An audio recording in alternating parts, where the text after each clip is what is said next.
आनंद एक कॉलेज में छात्र था। उसने एक डीलर के शोरूम में एक सुंदर स्पोर्ट्स कार देखी थी और वो लंबे समय से अपने लिए एक ऐसी ही कार चाहता था। आनंद जानता था कि उसके माता पिता इसे खरीदने के लिए सक्षम हैं, इसीलिए उसने उन्हें बताया कि उसे ये कार अपने ग्रेजुएशन कंप्लीट होने पर गिफ्ट के रूप में दे। देखते ही देखते वो दिन भी आ गया और पिता ने जेम्स को अपने निजी कार्यालय में बुलाया। उन्होंने उससे कहा कि मुझे तुम्हारे जैसे अच्छे बेटे पर बहुत गर्व है।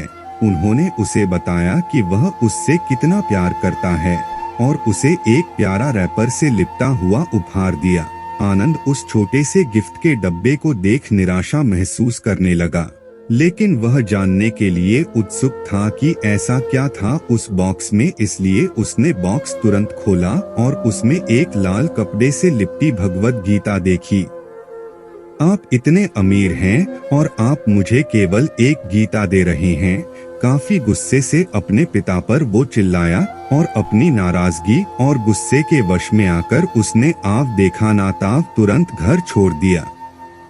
काफी साल बीत गए। आनंद अब एक सफल व्यवसायी बन गया था। वह अपने जीवन में खुश था। उसकी शादी हो चुकी थी और उसके 2 बच्चे थे। उनका परिवार एक सुंदर घर में रहता था, लेकिन उसके पिता के साथ टूटे रिश्तों के कारण उसकी आत्मा अभी भी आहत थी। आनंद अपने पिता का घर छोड़ने के बाद कभी उनसे नहीं मिला था। आनंद को उस दिन के बाद अपने पिता को ना मिलने का पछतावा हमेशा रहने वाला था, क्योंकि एक दिन उस एक पत्र मिला जिसमें उसके पिता के निधन की खबर थी और साथ ही ये बताया गया था कि उन्होंने अपने जीवन भर की पूंजी वसीयतनामा के अनुसार अब आनंद के नाम कर गए थे।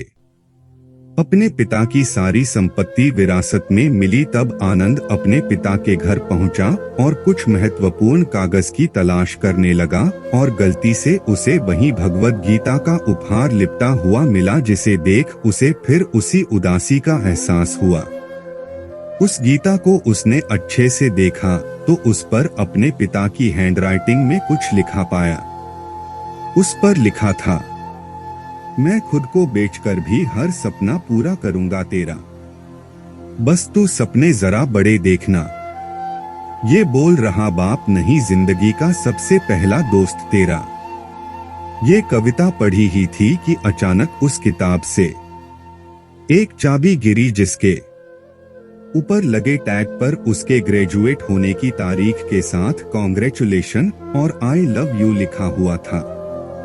आनंद के सर के ऊपर से उसके पिता का साया तो पहले ही उठ चुका था और आज उसकी जिंदगी की सबसे बड़ी गलती के बारे में जानकर उसके पैरों के नीचे से जमीन भी खिसक गई। इस दिन आनंद की आंखें और रूह दोनों पछतावे के आंसू रोई।